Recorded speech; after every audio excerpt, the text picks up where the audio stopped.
यदि आप लॉ पढ़ना चाहते हैं तो कहीं और क्यों जाना। हमारे ऐप को डाउनलोड करें और लॉ पढ़ें। नमस्ते, सदावत्सले मातृभूमि। हमारे यहाँ के जो चार वर्ण बताए गए हैं, चार एजेस बताई गई हैं व्यवस्था में, उन चार एजेस के अनुरूप भारत सरकार ने नई एजुकेशनल पॉलिसी लागू कर दी है।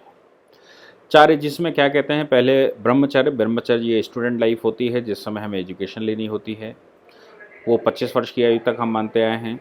25 से 50 में गृहस्थ आश्रम मानते आए हैं। उसके बाद वानप्रस्थ और उसके बाद संन्यास। तो 25 साल की एज तक आपकी एजुकेशन एकदम कंप्लीट हो जाएगी, ऐसी व्यवस्था इस पॉलिसी में सरकार ने रखी है। चाहे वो नीचे की व्यवस्था हो, यानी कि वो स्कूलिंग की व्यवस्था हो, चाहे वो हायर एजुकेशन की व्यवस्था हो। फ़र्क थोड़ा सा उन्होंने किया है, और वो थोड़ा फ़र्क भी नहीं है एक्चुअली, वो पूरी एंशंट स्टाइल में ही वो लेकर आए हैं। और इस एंशंट स्टाइल में कैसे लेकर आए हैं मैं आपको बताता हूँ। अभी क्या है कि हमारे ग्रंथों के अनुसार 5 वर्ष बल्कि 6 वर्ष से छोटे बच्चे को कोई भी एजुकेशन ऐसी नहीं, प्रेशराइज एजुकेशन नहीं दी जा सकती। उसको डांटा नहीं जा सकता, डपटा नहीं जा सकता, उसको कुछ सिखाने का प्रयास विशेष नहीं किया जा सकता। उसको केवल खिलाया जा सकता है और खेल में वो जो सीखे वैसा उसका अपना है। तो ग्रंथों में कहा गया है कि 5 वर्ष की आयु तक मस्तिष्क बन रहा होता है, सेल्स बन रही होती हैं। अब जिस समय ये सेल्स बन रही हों, उस समय इन सेल्स पर प्रेशर डालना ठीक नहीं होता। अगर इन सेल्स पर प्रेशर डाला तो वो सीख तो जाता है, लेकिन ब्रेन का डेवलपमेंट नहीं हो पाता है। और चूंकि ब्रेन का डेवलपमेंट नहीं हो पाता है, तो ये बाद में बड़े होकर फ्रस्ट्रेटेड हो जाता है। मैं फिर से बोलता हूं कि 5 से 6 वर्ष की आयु तक दिमाग के जो वेन्स हैं, जो नसें हैं, और दिमाग का जो साइज है वो डेवलप हो रहा होता है, वो बन रहा होता है। डेवलप तो हम कहें वो स्किल्ड हो रहा होता है, एजुकेट हो रहा नहीं, वो बन रहा होता है। और शरीर के लिए कहा गया है कि 15 वर्ष तक वो नई सेल्स बनाता रहता है, फिर उसके बाद वो कंप्लीशन की तरफ जाता है, बल्कि 18 वर्ष तक ऐसा चलता है। तो 6 वर्ष की आयु तक बच्चे के ब्रेन पर किसी भी प्रकार का कोई भी एजुकेटेड गाइडलाइंस नहीं जानी चाहिए कि वो प्रेशराइज हो, और उसके ब्रेन की जो ग्रोथ है, जो फिजिकल ग्रोथ है, वो फिजिकल ग्रोथ सारे कंपार्टमेंट बन ही ना पाए। हमने उसको मार पीट कर, डांट कर, डपट कर सिखा तो दिया, वो लाइन पर तो आ गया, ABCD लिखना सीख गया, कुछ याद भी कर लिया, कुछ सुनाने भी लगा, लेकिन ब्रेन पूरा चूंकि डेवलप नहीं हो पाता है, इसलिए ये बच्चा जो वेल एजुकेटेड जिसको आप कहते हैं, वेल ट्रेंड जो हो जाता है, ये बच्चा बड़े होकर फ्रस्ट्रेट हो जाता है और आत्महत्याओं की तरफ जाता है, क्योंकि इसके ब्रेन का वो डेवलपमेंट हो ही नहीं पाता है। और 15 वर्ष की आयु तक हमने कहा कि उस पर कोई शारीरिक मेहनत नहीं होनी चाहिए, कोई शारीरिक प्रेशर नहीं होनी चाहिए। अगर शारीरिक प्रेशर उसके ऊपर पहले से डाला गया शरीर पर, तो फिर उसकी ग्रोथ रुक जाएगी, और वो जो उसके सेल्स हैं और उसकी हड्डियां, मांसपेशियां जो बन रही हैं, वो नहीं बन पाएंगी। इसीलिए हमारे यहाँ जिम भी 15 वर्ष तक वर्जित बताया गया कि 15 वर्ष की आयु के बाद ही करेगा। ये पुराने ओल्ड स्क्रिप्चर्स के आधार पर था। भारत सरकार ने उस बात को अब नई एजुकेशनल पॉलिसी में ले आए। अभी तक हम क्या करते थे कि वो नर्सरी में, प्री स्कूलिंग में बच्चे का एडमिशन 3-3.5 साल पर करवा दिया, फिर वहाँ वो लिखना पढ़ना सिखाते थे, प्रेशर डालते थे, कुछ बैग ले जाना सिखाते थे, और 4 वर्ष की आयु में हम उसको कहीं क्लास 1 में, क्लास 2 में एडमिशन करवा दें। यहाँ तक कि दिल्ली विल्ली में तो लोग 2-2.5 साल की उम्र में एडमिशन करवा देते। सरकार ने नई पॉलिसी में 12 मतलब 10+2 की जगह उन्होंने उसमें और 2 वर्ष और 3 वर्ष जोड़ दिए, 15 वर्ष हो गए टोटल। अब 15 वर्ष का कैलकुलेशन कैसे होगा? कैलकुलेशन उन्होंने कहा पहले 5 वर्ष में 3 वर्ष प्री स्कूलिंग, तीसरे के बाद 3 साल से पहले नहीं, तीसरे के बाद प्री स्कूलिंग, तीसरा, चौथा और 5वां ये आंगनवाड़ी में खेलेगा, यानी कि प्ले ग्रुप में खेलेगा। इसके ऊपर पढ़ाई का कोई प्रेशर नहीं डाला जा सकता, इसको कुछ भी सिखाया नहीं जा सकता, ये अपने आप सीखेगा वहां देख देख कर। 6 वर्ष की आयु, जो भारत का संविधान में 6 से 14 वर्ष की आयु को लेकर आता है, 6 वर्ष की आयु जब उसकी हो जाएगी, तो वो ये जो 5 है ना, इसमें 2 वर्ष यानी कि 7वीं और 8वीं, 7th और 8th ईयर में इसको कॉपीलेस, पेपरलेस एजुकेट करना है।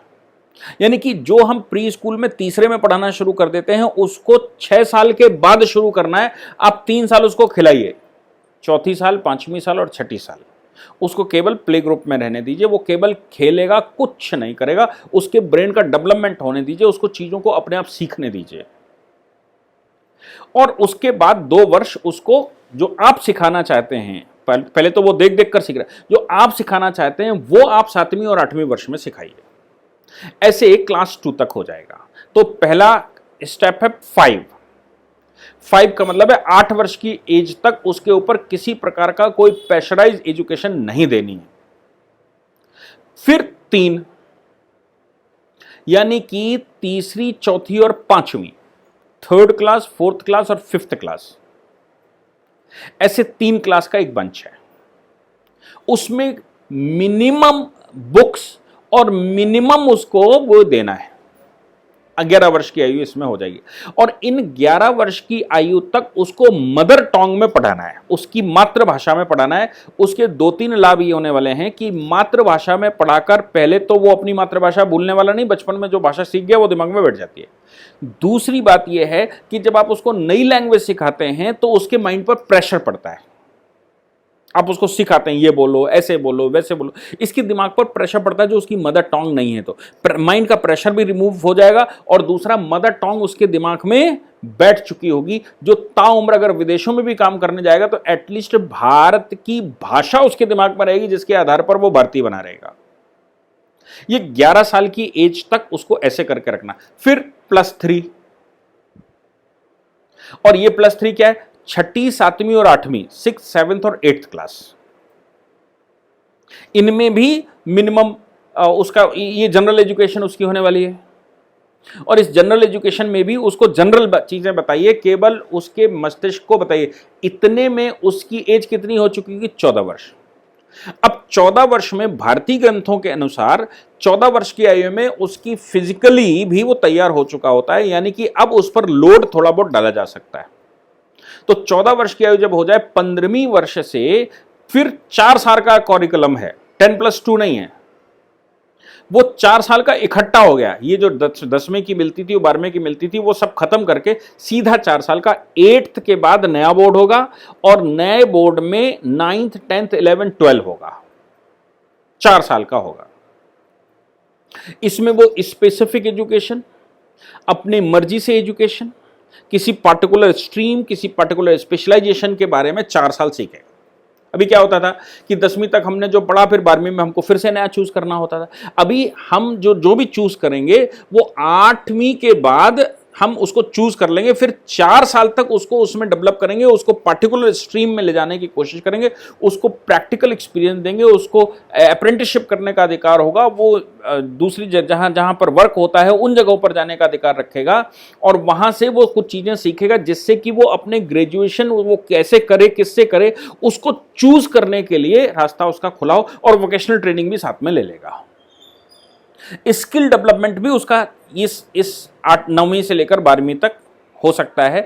वो अब अपने आप को परिपक्व कर लेगा कि उसने चुनना क्या है, उसने लाइन कौन सी पकड़नी। जिस लाइन को उसने पकड़ना है उसमें ग्रेजुएशन में एडमिशन ले, उसमें भी मल्टीपल एंट्री और एग्जिट का रास्ता है और साथ में वोकेशनल ट्रेनिंग और ये सब खुला हुआ है।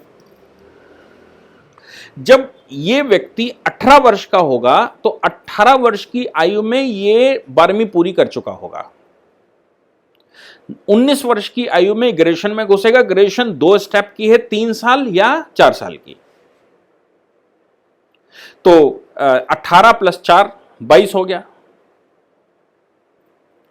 अभी पोस्ट ग्रेजुएशन की बात सरकार ने नहीं की है, मुझे लगता है। पोस्ट ग्रेजुएशन इसमें मुझे लगता है ये रिसर्च वर्क जो पोस्ट ग्रेजुएशन में होता था, 1 साल की पोस्ट ग्रेजुएशन बहुत जगह शुरू हो चुकी है ऑलरेडी। तो 1 साल की ये वही डिग्री है, ये ग्रेजुएशन करेगा, इसके बाद वो पीएचडी में चला जाएगा, एमफिल खत्म कर दिया, और 2.5 साल की पीएचडी। तो 25 वर्ष की आयु तक इसकी कंप्लीट एजुकेशन हो चुकी होगी, इस स्किल डेवलपमेंट की, वोकेशनल एजुकेशन की, मल्टीपल ट्रेनिंगों की और अपनी पार्टिकुलर स्ट्रीम की। 25 वर्ष की आयु के बाद ये बिल्कुल तैयार होगा, मेंटली भी तैयार होगा, फिजिकली भी तैयार होगा और नेशनल तरीके से भी तैयार होगा, राष्ट्र का काम करने के लिए समर्पित होगा। बहुत लंबे समय से ये डिमांड चली थी। हरियाणा सरकार ने प्री स्कूल बंद कर दिए थे, हरियाणा सरकार ने प्री स्कूल बंद कर दिए थे और उन्होंने घोषणा करी थी कि 5 वर्ष की आयु से पहले कोई प्री स्कूल चल ही नहीं सकता।